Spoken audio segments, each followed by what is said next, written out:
L'arrondissement de Tayako dans la commune de Tonguieta n'est pas resté en marge de la célébration de la fête des cultes endogènes ce vendredi 10 janvier 2025. À l'occasion, les chefs traditionnels de la zone des montagnes autour de Sa Majesté Kwaro XIII, chef spirituel des Natimba, ont prié pour la paix et la cohésion sociale au Bénin. Sa Majesté Kwaro XIII, nous avons un devoir de gratitude envers le gouvernement du président Patrice Talon qui a pris la haute et noble décision de faire célébrer désormais cette journée de manière ostentatoire, en ayant plus de temps de s'y consacrer. Désormais, donc, la fête de religion traditionnelle se manifeste tous les deuxièmes vendredis du mois de janvier de chaque année. Cela a justement l'avantage de permettre à tous ceux qui voudraient y participer d'avoir un peu plus de temps pour y être.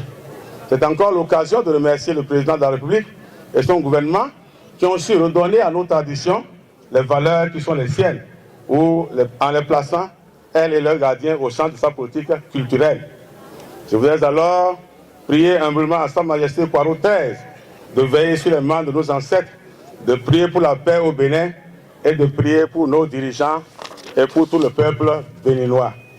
Puisse-t-il avoir la force et les ressources cette année de tenir nos divinités afin que règne la paix chez nous. Préserver et promouvoir les cultures locales qui méritent d'être profondément enracinées dans l'histoire du Bénin, c'est l'objectif principal de cette célébration qui coïncide avec le premier anniversaire de l'intronisation de Sa Majesté Kwaro XIII. Pour cela, un plaidoyer a été adressé à Sa Majesté Kwaro XIII dans le règlement des questions de sécurité dans la commune de Tonguieta. Cette célébration pour nous doit permettre à nos communautés de la Takura Nord-Ouest, pourquoi pas de tous les septentrions, de renouer davantage avec les traditions pour les mettre plus en exergue et partager leur patrimoine avec le reste du monde.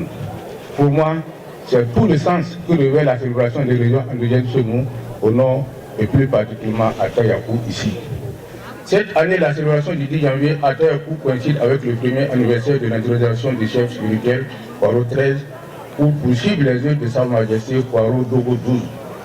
Je voudrais lui souhaiter un bon anniversaire dans ses nouvelles fonctions très exigeantes et lui exprimer mes félicitations et celles de tout le conseil communal pour le mérite observé en lui dans la poursuite de la gestion de l'héritage qui lui a été laissé. Je voudrais pour finir, au nom du conseil communal et de toute la population, faire un plaidoyer avec grand P à votre endroit, Sa Majesté Kwaro XIII. Je voudrais solliciter en toute sincérité votre forte implication pour obtenir une synergie d'action des détenteurs ou gardiens de la tradition pour nous venir au secours dans le règlement des questions de sécurité dans la commune. Le maire disait tantôt qu'il a besoin de nous tous, pour la sécurité de la commune. Cette fois-ci, il s'agit de tout le pays.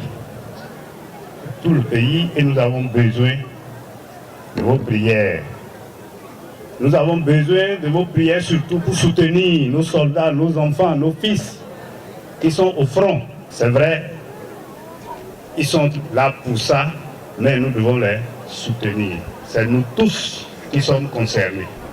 Nous devons défendre notre pays, notre territoire, notre intégrité. Gratitude et reconnaissance envers les autorités de l'Atakora pour le soutien depuis son intronisation. Sa Majesté Kwaro XIII a renouvelé l'engagement des chefs traditionnels à accompagner les actions du gouvernement sans oublier de s'adresser également aux agriculteurs. Je prends la parole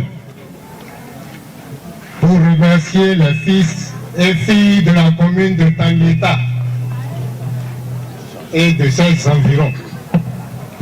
Les fils et filles qui ont de près ou de loin contribué à la tenue de cette journée festive. Cela montre combien de fois ils prennent importance à cette fête des cultes endogènes qui sont bien sûr les nôtres. Mes frères, autoculteurs et sojaculteurs des régions de la zone septentrionale, nous leur disons que la vie dit-on, est un combat, mais est aussi un ensemble de vies. Les arbres, comme nous, ont une vie. Nous devons conserver ces arbres. Je voulais prier à tous nos frères de comparer ces arbres par rapport à leurs soldats, par rapport à leur coton, et voir l'utilité de ces arbres écologiques qui, à des moments,